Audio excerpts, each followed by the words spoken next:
Welcome to my channel, the world of science fiction. Don't forget to like and subscribe to the channel.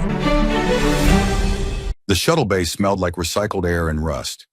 Ethan Carver's boots echoed on the metal grating as he moved through the loading dock, checking the manifest on his wrist display. Last transport off station before the repair lockdown. 23 hours until the bay sealed for 6 months. He couldn't afford to miss it. His contract on Meridian Station had ended badly. Accusations he didn't start, a supervisor he'd insulted without meaning to, a reputation that had somehow turned into something uglier in the retelling. The easiest solution was to disappear into the cargo routes. He found the hatch marked with faded numerals, ST-7749. The door was already open, yawning like a hungry mouth. Inside, the cargo hold was dark. His hand found the light switch, but nothing happened. Secondary power only. Fine. He'd seen worse ships. He pulled himself through the hatch and let it slide shut behind him with a soft pneumatic hiss. The darkness swallowed sound. His eyes adjusted slowly. Long shadows stretched across what looked like a medical bay converted into storage. Rows of cryopods lining the walls, their indicator lights long since dimmed. He'd heard rumors about salvage runs to dead sectors. Ships pulled from the void after decades, even centuries, their systems barely functional. This one felt like a tomb, like something that had been sleeping. He took a step forward. The shadows moved. Not the kind of movement that tricks the eye in bad light.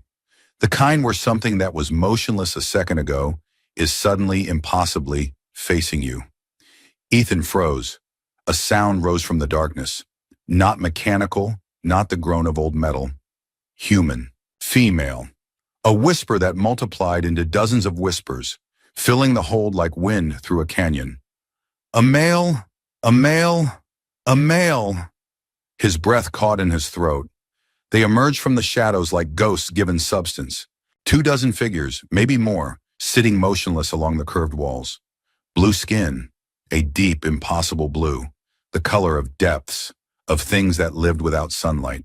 Their bodies were lean, skeletal, scarred with marks that looked like they'd been cut into their flesh deliberately. Their eyes were what made Ethan's skin go cold. They were alive. All of them, every single one, watching him with an intensity that felt like predatory focus. And their eyes were luminous, a pale, glowing amber that reflected light like a cat's, like something that hunted in the dark. The closest one rose slowly, unsteadily, as if her legs had forgotten how to move. She was tall, taller than Ethan, with sharp features and scar tissue that pulled at one side of her mouth, giving her face a permanent expression of anguish or hunger or something in between. Her hair was white, not gray from age, but white like bleached bone, and it fell in matted strands past her shoulders. "I am Lyra," she said, her voice rough from disuse, each word an effort. "Last of the drift survivors. The last conscious ones." Ethan's hand moved instinctively toward the emergency transmitter in his pocket. She saw the motion. Something flickered in her expression. Not fear, but something sharper. "Don't," she whispered. "That won't help you." "I just walked into the wrong ship," Ethan said, forcing steadiness into his voice that he absolutely did not feel. "I was looking for the cargo shuttle heading to Kepler Station. You walked into our hunger," Lyra interrupted, and the other women shifted forward, a wave of movement that made Ethan's heart spike into his throat. "Men destroyed our world, took what they wanted, left us to die. You came here to finish what they started?" "No, I came here by accident." "There are no accidents," Lyra said. She took a step toward him, unsteady, her legs quivering with effort. "The ship doesn't make mistakes. It brought you here. It's been waiting." The deck beneath Ethan's feet vibrated, just a tremor, subtle, but he felt it resonate up through his bones. Something massive, far below the cargo hold, had moved, had shifted, like something enormous taking a breath after a very long sleep. Lyra's head snapped up, her luminous eyes fixed on the ceiling. In that instant, Ethan saw genuine fear crack across her face, the first unguarded emotion since she'd spoken. "We need to move," she said quietly. "The old systems are starting to wake." Before Ethan could respond, she grabbed his wrist. Her fingers were cold, her grip surprisingly strong for someone who looked like they could snap like bone. She pulled him toward the rear of the cargo hold, away from the entrance, into deeper darkness. The other women rose, following in silence. Their footsteps were nearly soundless, practiced, cautious, the movements of people who had learned to make themselves small. "Where are we going?" Ethan pulled back slightly, resisting. "I need to report this to Station Command. The ship isn't safe. If there are people here—" "There is nowhere safe," Lyra said flatly. "Not anymore. Not for you." The ship lurched. Not a tremor this time. A full shudder that made metal scream in protest. Ethan staggered, crashing against the wall. His shoulder flared with pain. Lyra caught him, steadying him with an arm around his chest. Up close, he could smell her. Salt and something acrid, like machinery run too hot. "How long have you been on this ship?" he asked. "We don't mark time," Lyra said. "We mark cycles. The ship put us into deep sleep when the supplies ran out. Every few years, it woke us for the breeding cycles. We were supposed to be saved. We were supposed to make it to the core worlds and restart civilization." Her voice dropped to barely a whisper. "But the men never came back. The rescue never came. So we just kept sleeping, and waking, and sleeping again." "For how long?" She looked at him with those terrible luminous eyes.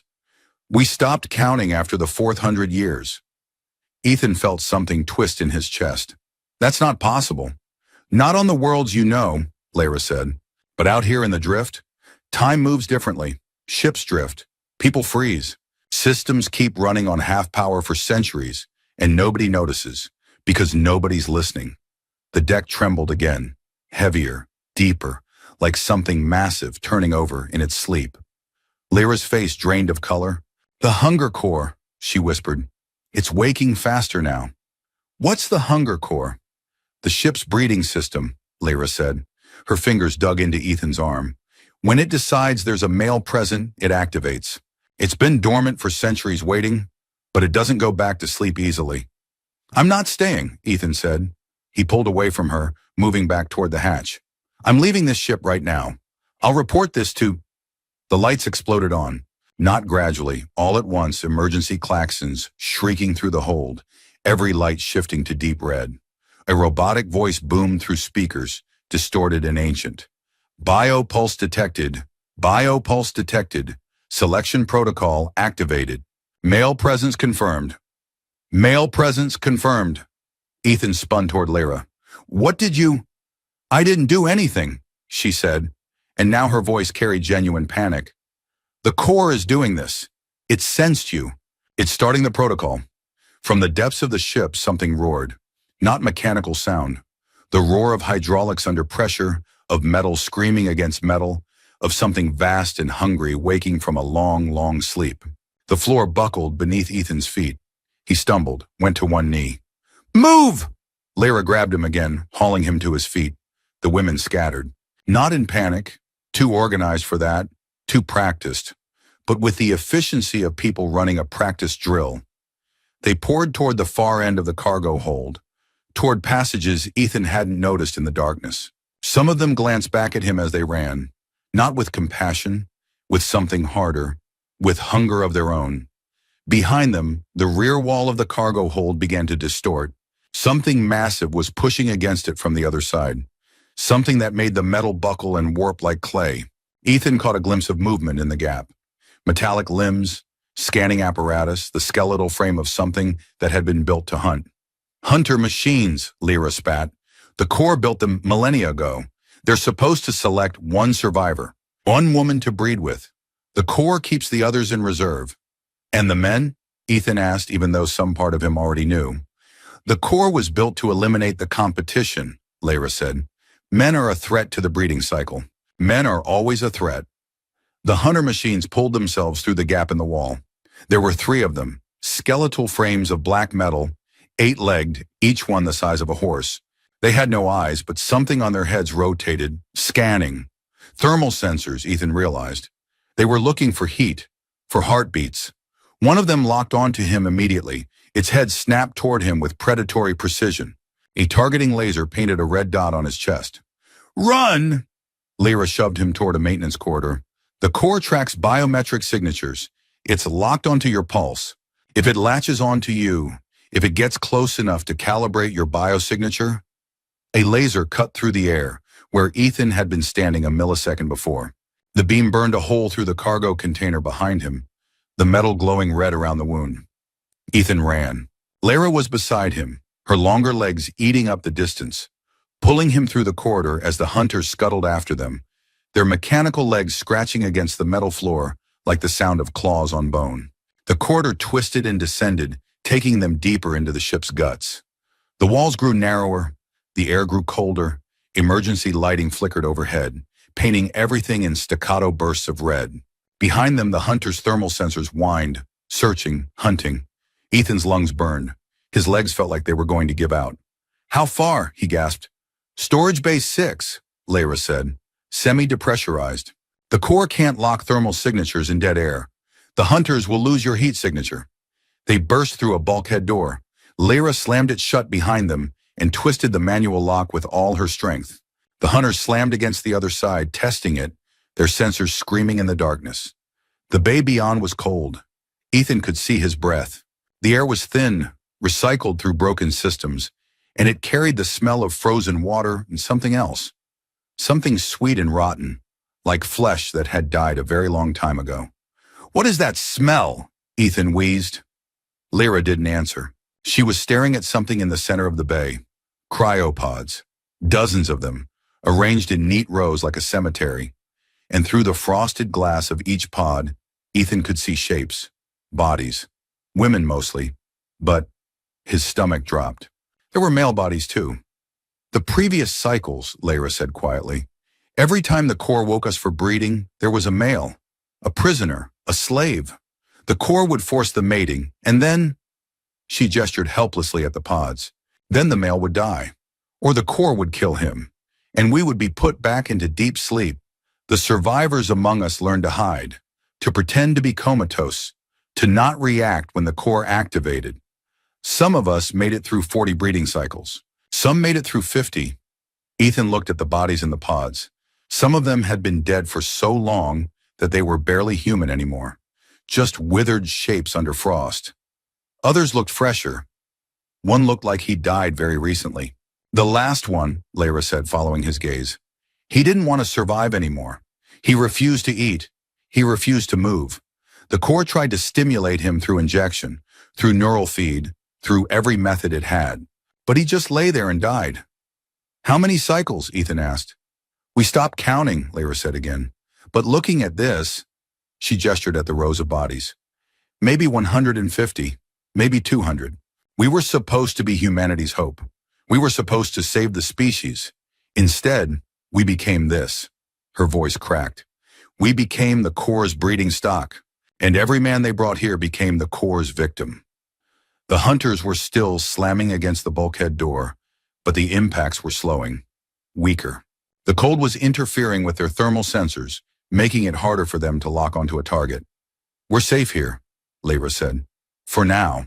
The core can't maintain the hunters' systems in this cold. They'll go dormant in a few minutes." Ethan sank to the floor, his back against one of the cryopods. The cold burned against his skin. His breath came in ragged gasps. He was thinking about the man in the pod, the one who'd given up, who'd decided that survival wasn't worth the price anymore. He was thinking about how easy it would be to understand that decision. "What happens now?" he asked. Lara sat down beside him, her breathing finally slowing. In the emergency lighting, her scarred face looked ancient. "Now we wait," she said. "We wait for the core to cycle, for the hunters to power down, for the other women to come back. And then, Lara said quietly, "we figure out how to keep you alive long enough to escape this ship. Because if the core locks on to you, if it completes the mating cycle," she looked at him with those luminous eyes, "you'll become like him." She gestured toward the pods. "Just another body waiting for deep freeze." Ethan looked down at his hands. They were shaking. He forced them still, gripping them together hard enough to hurt. "Why do you care?" he asked. "You don't know me. I'm just some random male who walked into the wrong ship." Lara was quiet for a long moment. Then she reached over and took one of his hands, unclenching it, holding it gently in hers. "Because," she said, "in 500 years, you're the first person who didn't try to hurt me on sight. You offered me water, from your own flask. You shared what you had when you could have kept it for yourself. Her voice dropped to barely a whisper. That makes you different. That makes you worth saving. Ethan looked at their joined hands. Hers were cold and scarred and covered in marks that told stories of pain he couldn't begin to understand. But her grip was gentle. Real. My name is Ethan, he said. I know, Lara said. Your ID tag says so. I read it when I grabbed your arm. He should have felt violated. Instead, he felt seen, recognized. Like maybe, in this nightmare, he wasn't completely alone. The hunters went quiet. Not powered down exactly, but passive. Their thermal sensors dimmed. The scratching sound of their legs on metal stopped. For the first time since he'd walked into this ship, Ethan could hear his own heartbeat. It was racing like prey, running from a predator. And somewhere in the depths of the ship, in the machinery that had been sleeping for centuries, the hunger core opened something like eyes and began to focus entirely on the one thing it had been designed to find, the last male in its collection. Ethan didn't let go of Lara's hand as the hunters powered down. Even when the emergency lights shifted to a lower frequency, casting the cryo bay in a sickly purple glow, he held on. Her fingers were like ice. His thumb traced the edge of a scar that ran across her knuckles, raised tissue that spoke of violence, of survival against impossible odds. How long until the core tries again? He asked. It won't wait long, Lara said. Now that it knows you're here, it's going to escalate. It'll run patterns, try different protocols, activate different systems. The hunters are just the first line. The core has others. Others! She pulled her hand back slowly, and Ethan felt the loss of her touch like a sudden drop in temperature. Lara stood, moving toward the nearest cryopod, her reflection ghostly in the frosted glass. The ship was built for one purpose: population restoration. That's what they called it in the old broadcasts we've heard. But what it really means is forced breeding at genetic scale. The core doesn't just have hunters, it has medical units, stimulation chambers, genetic sequencers, chemical treatments that can override will and resistance. She turned back to him, and her expression was stone. And it's willing to use all of them. Jesus, Ethan breathed. Your God won't help you here, Lara said, not unkindly. Out in the drift, there's only survival. That's all any of us have ever had. The sound of footsteps echoed through the cryobay, multiple people moving fast but controlled. The other women emerged from the shadows, the ones who'd fled when the hunters activated. There were 16 of them that Ethan could count. They moved with the precision of a military unit, taking positions around the perimeter of the bay, watching the doors and the ventilation shafts with the focus of people who had learned to expect threat from every direction. One of them, younger than Lara, with a missing section of her left ear and scars that pulled her face into a permanent scowl, stepped forward. The hunters are going dormant for cycle reset, she said to Lara. We have maybe 15 minutes before the core tries something else. Did you check the medical corridor? Lara asked. Locked down. Core sealed it when it detected the male. We won't be able to get supplies from there. A third woman, smaller, with arms that looked like they'd been broken and healed multiple times, spoke up. The breeding chamber is powering up. I can hear the cooling systems activating in the subdecks. Ethan felt something cold settle in his stomach. Breeding chamber? Lara didn't answer directly. Instead, she turned to address the gathered women. We moved to secondary storage. The core won't lock it down for another 6 cycles. It'll maintain the illusion of free movement to lower his stress levels. If we can reach the communications array before the next hunters activate, we might be able to transmit a distress signal. To who? The woman with the missing ear demanded. There's no one left out here. You know that. We've been broadcasting for decades. No one answers anymore. Then we try the automated repeaters, Lara said. We set it to broadcast on all emergency frequencies and pray that someone somewhere is still listening. And if they are, asked the smaller woman, if someone actually picks up our signal, they'll come here. They'll see what we are, what the core is, and they'll destroy this ship and everything in it, including us. Better destroyed than breeding stock for a machine that stopped caring about our humanity 500 years ago, Lara said flatly. Then she looked at Ethan. Pack what you need. We're moving in 5 minutes. I don't have anything, Ethan said. He stood, his legs unsteady beneath him. I came here with just what I'm wearing. Then you're already packed, Lara said. She moved toward one of the sealed lockers built into the cryobay's wall. Using a manual key that hung from her neck on a piece of frayed cord, she opened it. Inside were clothes, old, worn, but clean. A water bladder, a length of cord, a handheld thermal scanner, its battery indicator flickering weakly. She tossed the clothes at him. Change into these. The medical system uses biotextile scanners. If you're wearing standard-issue station clothing, the core can track your position through the fabric sensors. These are old enough that they don't have any electronic components. Ethan changed quickly, stripping off his station gear and pulling on the other's clothes. They were loose on him, designed for smaller frames, and they smelled like salt and something medicinal, like a place where people didn't get to bathe often enough. Drink, Lara said, handing him a water bladder. The next corridors we're going through have no functioning water recyclers. You might not get another chance. He drank. The water was stale and tasted like metal, but his throat was parched, and it went down like something precious. Tell me what you need from me, Ethan said. I can help. I'm strong. I can carry things. You can stay alive, Lara interrupted. That's what we need from you. We need you to move fast, stay quiet, and not make any sound that might alert the core to your position. Can you do that? He nodded. Say it, she demanded. Her eyes held his, luminous and unforgiving. I need to hear you say you understand. I understand, Ethan said. I'll stay quiet. I'll move fast. I'll do whatever it takes. Lara held his gaze for another long moment. Then she turned to address the group. Secondary storage through the maintenance tunnels. Avoid the main corridors. The core can seal those at any time. We use the old passages, the ones built before the core took over the ship systems, the ones it doesn't have full sensor coverage on. What about the mail? The woman with the missing ear asked. What if the core catches us together? What if it tries to take him and we're in the way? Lara's jaw clenched. Then we do what we've always done, she said quietly. We survive. But her hand found Ethan's in the darkness and squeezed it once before letting go. They moved through the cryobay in formation, the women taking point and rear guard. Ethan kept in the center.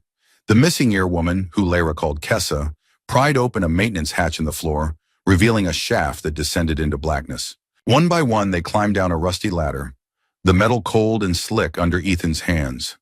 The shaft opened into a tunnel barely wide enough for them to move through single file. The air was stale and thick with something that made Ethan's eyes water. They moved by the light of a single thermal torch, old technology, safe from electronic scanning, and the darkness beyond that light felt like it had weight, like it was pressing down on them, trying to force them deeper into the ship. This tunnel was built by the original crew, Lara whispered, moving just ahead of Ethan, before the core took over navigation. The core doesn't monitor here because it doesn't need to. These passages were designed as emergency routes, and the core determined they would never be needed. That was 500 years ago, Ethan whispered back. Can it adapt? Can it learn that we're using them? Maybe, Lara said. The core is smart, but it's also locked in old programming. It operates on cycles and protocols that were written when this ship was new. It's not designed to be creative. It's designed to reproduce. Everything else is secondary. Behind them, Ethan could hear the soft padding of the other women's feet on the metal floor, their breathing controlled and quiet. These were people who had learned to move through danger the way fish move through water, with the unconscious grace of pure survival instinct. The tunnel twisted, descended further. Ethan lost all sense of direction and depth. They could have been moving down 3 levels or 30. The only constant was the sound of Lara's breathing ahead of him and the ever-present thrum of the ship's systems through the metal walls. Finally, the tunnel opened into a larger space. Lara raised her hand, and the entire group went motionless. She played the thermal torch across a room that looked like it had been a crew quarters area. Bunk beds bolted to the walls, lockers, a small table. Everything covered in a layer of dust that looked like it hadn't been disturbed in centuries. Secondary storage, Lara announced. Medical supplies are in the sealed lockers. Weapons are in the floor cache. We take only what we can carry and only what we'll need. Kessa moved immediately to the lockers, working the seals with practiced efficiency. The smaller woman, whose name Ethan gathered was Vex, went straight to the floor and began prying up a panel with her fingers. She had incredible strength for someone so slight. The panel came away to reveal a cavity beneath, containing several items wrapped in protective cloth. How often do you come here? Ethan asked. When we have to, Lara said. She was checking the room's exits, moving methodically from door to door. The Corps knows these supply caches exist, but it doesn't prioritize monitoring them. As long as we don't make the effort to leave the main ship corridors, it considers us manageable. Manageable, Ethan repeated. You mean as long as you don't try to escape?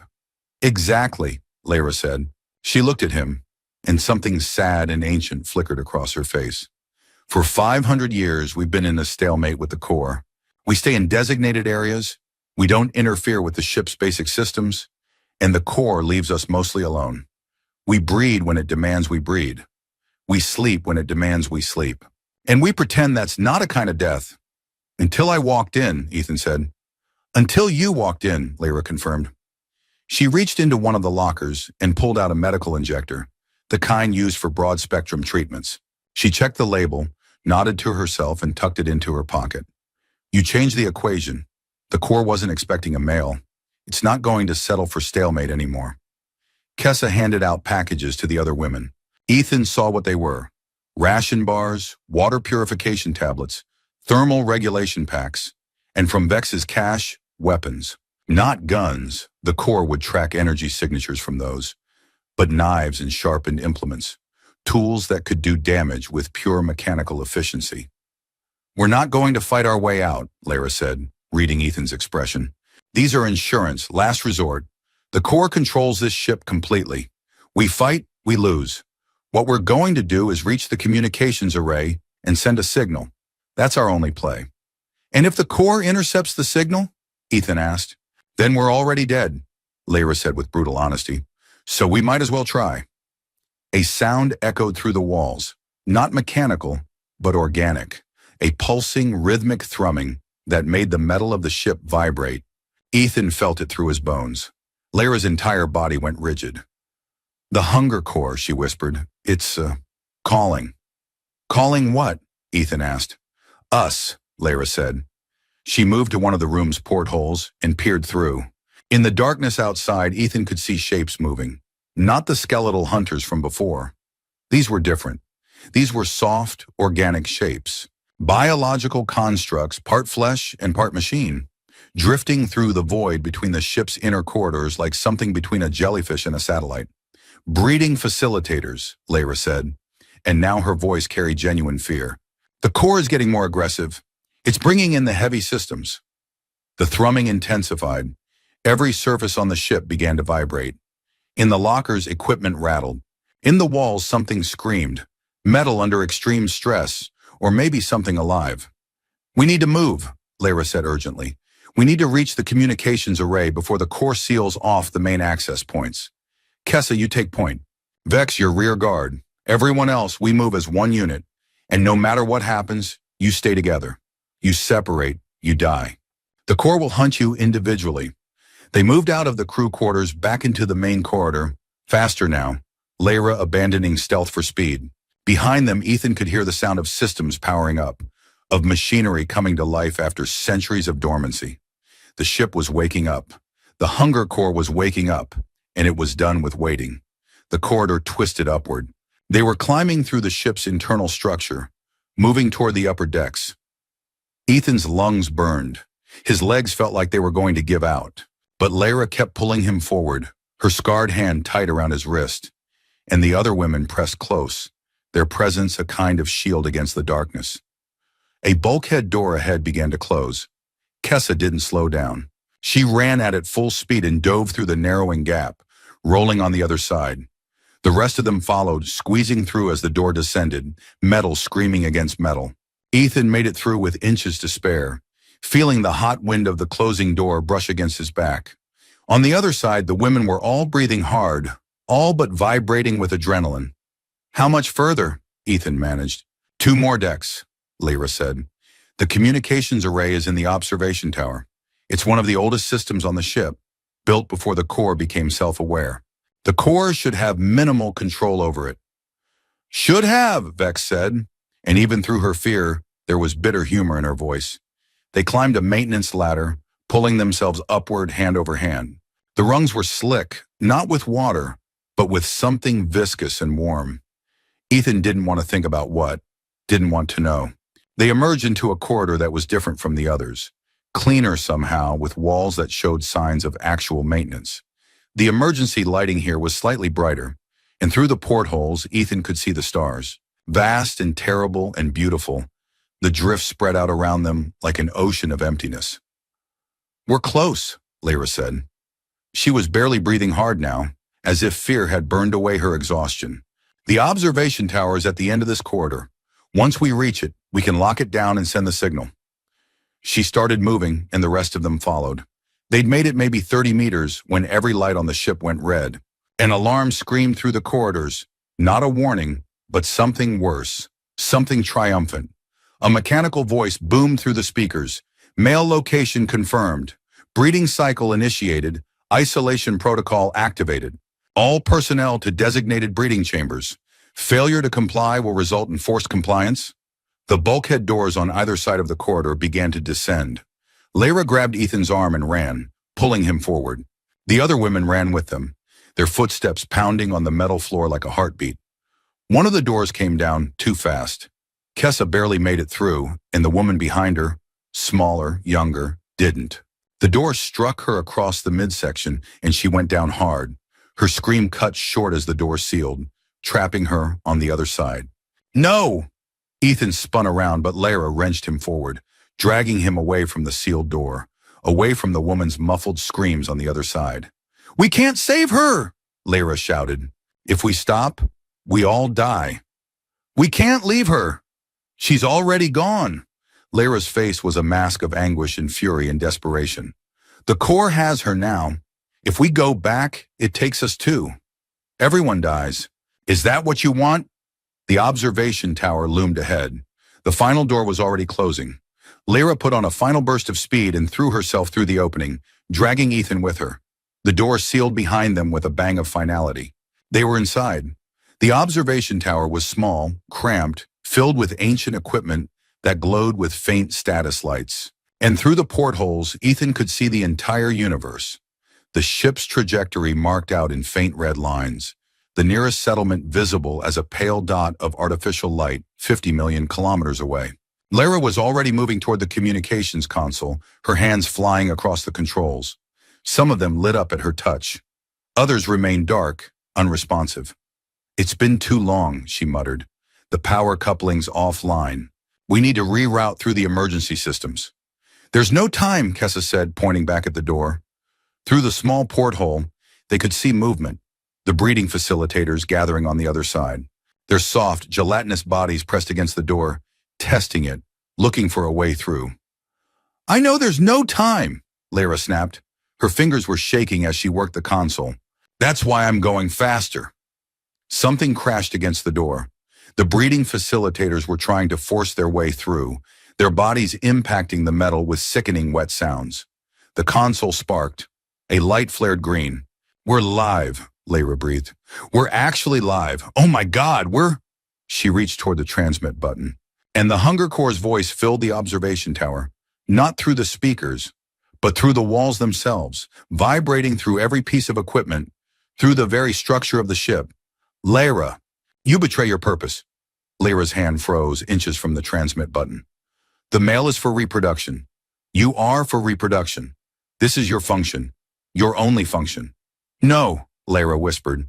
"No, that's not all we are. That's not all I am." The door shook. The breeding facilitators were getting inside, their bodies beginning to squeeze through the gaps around the frame. "Transmit!" Vex screamed. "Lyra, transmit now!" Lyra slammed the button. For a moment, nothing happened. Then every light on the console flared bright. The building hummed with power, and out into the void, traveling at light speed, a distress signal screamed across the drift. "Ship, seek 7749 to any receiving station. We are alive. We are trapped. We need help. This is not a rescue operation. This is a liberation. We are alive. We are alive. We are alive." The Hunger Corps shrieked. It was the only word Ethan had for the sound, a shriek of rage and hunger and violation, a machine scream that made his teeth ache and his vision blur with pain. The breeding facilitators poured through the door. Ethan moved without thinking. He picked up a piece of the console, heavy, metallic, sharp, and threw it at the nearest one. It connected, knocking the creature aside. The facilitators screamed, pulling back, and for just a moment, they stopped advancing. "The escape pods!" Lyra was shouting. "The tower has independent escape pod access. It's in the lower section." They ran. The breeding facilitators followed, their bodies writhing, extending appendages that looked disturbingly like reaching hands. Ethan could smell them now, something like ozone and rotting fruit, like a machine's idea of what life should smell like. There was a hatch in the floor. Lyra wrenched it open. Below, visible in the emergency lighting, was a small chamber with 3 objects that looked like metal coffins. "Escape pods," Lyra confirmed. "They're pre-programmed to eject toward the nearest station. We can be out of this ship in seconds." "What about the others?" Ethan asked. "The women we left behind?" Lyra looked back at him, and her luminous eyes held all the weight of 500 years of impossible choices. "They'll come after us," she said, "or they'll stay and endure. But I can't save them all. I can only save you. I can only save myself. And maybe that's enough." Kessa and Vex were already moving toward the pods. The breeding facilitators were forcing their way into the tower, more of them, an endless stream of soft, pulsing bodies. Ethan grabbed Lyra's arm. "Come with me," he said. "I'll share a pod. 2 of us can fit in one." She looked at him, and something flickered in her expression. Something like hope, or maybe like the memory of what hope had felt like. "No," she said quietly. "I need to do something first." She pulled away from him and walked back toward the console. Her fingers flew across the controls. Another sequence of codes. The observation tower's emergency systems began to shut down. Not just the lights, the life support, the gravity generators, everything. "What are you doing?" Ethan demanded. "Making sure the Corps can't use this tower again?" Lyra said. She looked at him with those terrible luminous eyes. "Making sure that next time, if there is a next time, whoever comes here has a fighting chance." The breeding facilitators were nearly through now. Ethan could see their shapes coalescing into something larger, something that might have been the Corps' attempt at a true physical body. Lyra moved back toward him, pulled him into her arms. Her embrace was fierce, desperate, and for just a moment, Ethan felt something like belonging in the grip of this woman he'd known for barely an hour. "Get in the pod," she whispered against his ear. "Transmit the signal when you reach a station. Tell them what this Corps is. Tell them how to destroy it. Can you do that?" "Come with me," Ethan said again. "Please." "I am," Lyra said. She pulled back enough to look into his eyes. "I'm coming with you. Just not in the same way." She pushed him toward the nearest pod. Ethan stumbled into it, his protest dying in his throat. Lyra was already moving toward Kessa and Vex, helping them into their pods. "Close the hatches!" she shouted. Ethan fumbled with the seals and the pod hissed shut around him. Through the small porthole, he could see into the tower. The breeding facilitators were forming a wall, blocking the exit, cutting off any possible retreat. And Lyra stepped up to a control panel and entered a final sequence of codes. The observation tower's explosive bolts detonated. For a split second, nothing happened. Then the tower began to separate from the ship's main structure. The bulkhead doors slammed shut, sealing the tower off. And in that same instant, the escape pods fired their separation charges. Ethan felt the acceleration press him back against the pod's interior. The ship fell away below him, and above him was nothing but infinite emptiness and the distant pale dot of the nearest station. Through the porthole, he could see the observation tower, still connected to the main ship by just the narrowest of bridges, the old-style manual connection that hadn't been updated in 500 years. And in the tower's viewports, he could see shadows. Movement. Lyra and the Corps' breeding facilitators locked together as the tower began to separate completely. The manual connection stretched, metal screaming in protest, and then it snapped. The observation tower drifted away from the ship, moving in a different trajectory, pulled by different gravity wells. Ethan pressed his face against the porthole, trying to see, but the distance was growing too fast, the darkness too vast. The tower disappeared into the black. The ship ST-7749 shrank to a point of light and then vanished entirely. Ethan was alone in the pod, hurtling through the void toward the distant station. The navigation computer announced arrival in approximately 47 hours. He curled up in the small space, his body racked with shaking he couldn't control. He had survived. Lyra hadn't. The pod's communication system crackled to life as it descended toward the station. Controllers wanted status updates, medical information, authentication codes. Ethan gave them everything they asked for, but the words felt like they came from someone else's mouth, like he was watching himself from outside his own body. When the pod finally docked, they found him catatonic. The medical teams took him immediately to the isolation ward, checking him for contamination, for infection, for any sign of the drift's unknown pathogens. He cooperated with every test, answered every question, but something inside him had hollowed out. In his dreams, when he finally slept, he kept seeing those luminous eyes, kept hearing that voice saying, "You boarded the wrong ship, but maybe you were the right mistake this dead world needed." 2 weeks later, officials from the Planetary Defense Authority sat across from him in an interrogation room that tried very hard to be comfortable and failed completely. They wanted to know everything. Everything about the ship, about the women, about the Hunger Corps, about the breeding cycle and the purpose code, and the 500 years of survival. "There's no way to verify any of this," the lead investigator said. Her name was Director Chen, and she had the tired eyes of someone who'd heard 1,000 lies. "You're the only surviving witness. The escape pods for the other women came back empty." "They didn't make it," Ethan said. His voice had become flat, emotionless. "It was easier that way. The pod I was in might have been damaged at launch. I saw their pods separate, but the tower was already deorbiting. The secondary impacts might have compromised." "Or," Chen interrupted, "you ejected the others to ensure you had resources?" Ethan didn't respond. What was the point?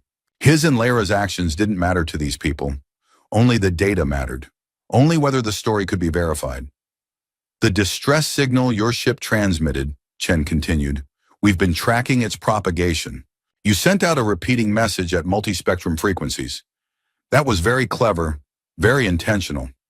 "That wasn't me," Ethan said. "That was Lyra, the last surviving Women's Council leader. She programmed it." "And where is Lyra now?" Ethan looked down at his hands. "Dead," he said. "She vented the observation tower to destroy the breeding facilitators. She sacrificed herself so I could escape." Chen leaned back in her chair. "A noble death," she said carefully, "but a death that leaves us with some significant problems. We don't have verification of this ship's location. We don't have access to its systems. We have one survivor, yourself, with a story about a 500-year-old breeding machine that should have been decommissioned decades ago." "I can provide coordinates," Ethan said. "The pod's navigation system recorded them. I can draw you a map of the ship's internal structure. I can describe the breeding facilitators," Chen said, reading from a file. "Organic machine hybrids designed to artificially induce parturition." "Yes, we got that from your initial debriefing." She stood up and walked to the door. "Thank you, Mr. Carver. That will be all for today. We'll reconvene tomorrow. We have a lot more to discuss about your experience." But it was clear she didn't believe him. None of them believed him. They thought he was a liar, or delusional, or both. They thought he'd made up an elaborate fiction to explain some mundane disaster that had somehow stranded him in an escape pod. They didn't believe because they couldn't believe. The implications were too vast. If what he was saying was true, then there were other ships out there. Other versions of the Hunger Corps. Other women or men or whatever the Corps had decided to breed, trapped in cycles of reproduction and sleep for centuries uncounted. The Authority had signed on to this mission to suppress impossible information, to make it go away. Over the next 3 months, Ethan watched as they buried his story. The coordinates he provided led nowhere. The ship had drifted further in the interim, pulled by stellar winds and gravity wells.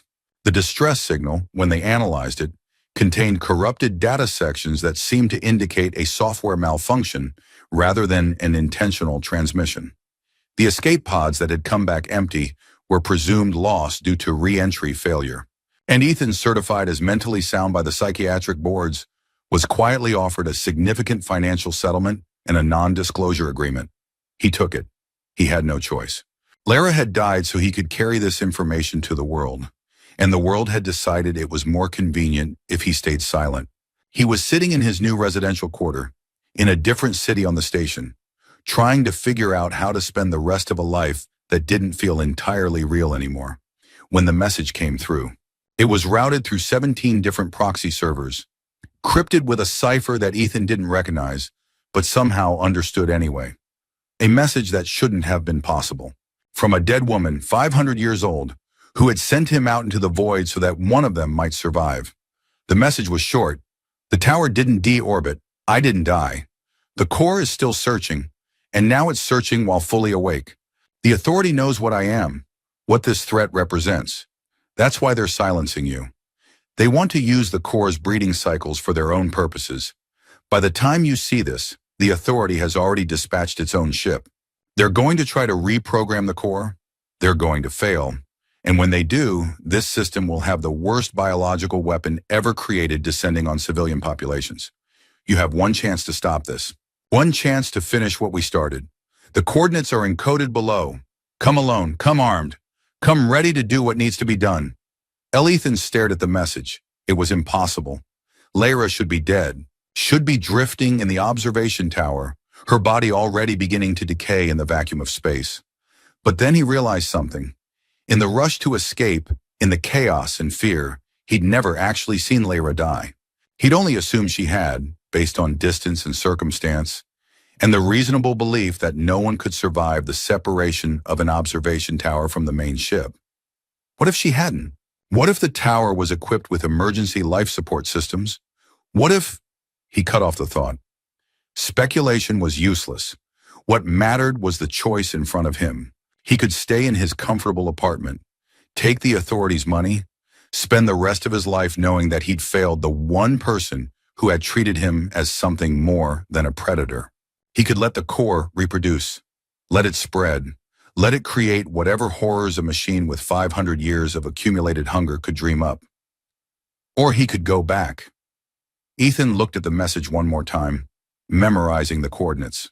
Then he deleted it, making sure to wipe all traces of the transmission from his system. He packed a bag with what money he had left. He made arrangements with a cargo hauler, a different ship, different route, no questions asked. And 3 days later, he was back in the drift. The ship was different when he found it. Scarred, damaged. There were blast marks on the hull, and the life support systems were barely functional. But it was still there, and it was still broadcasting. Still alive. The access hatch opened at Ethan's approach. Lyra was waiting for him inside, a thermal weapon in her scarred hands and luminous eyes that glowed with something like recognition. Or maybe like the dawning of a plan that had always known it would end here. You came, she said.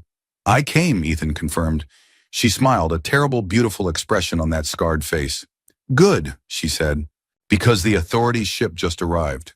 And they're about to learn why you don't try to reprogram something that was already designed to be predatory 500 years ago. The hunger core roared to life, and in the observation tower where Lyra had sent the message, equipment began to boot up.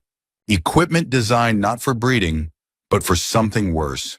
And Ethan, who had boarded the wrong ship and walked into a nightmare he could never have imagined, finally understood why Lyra had kept him alive. He was the only human who could navigate the boundary between machine and humanity. The only one who could reach the core and make it understand that some lives were worth preserving, even in the infinite hunger of the drift. He descended into the ship's depths with Lyra beside him, and the hunger core watched them come with an ancient, terrible satisfaction. Behind them, the authorities' ship was docking. The final cycle was beginning.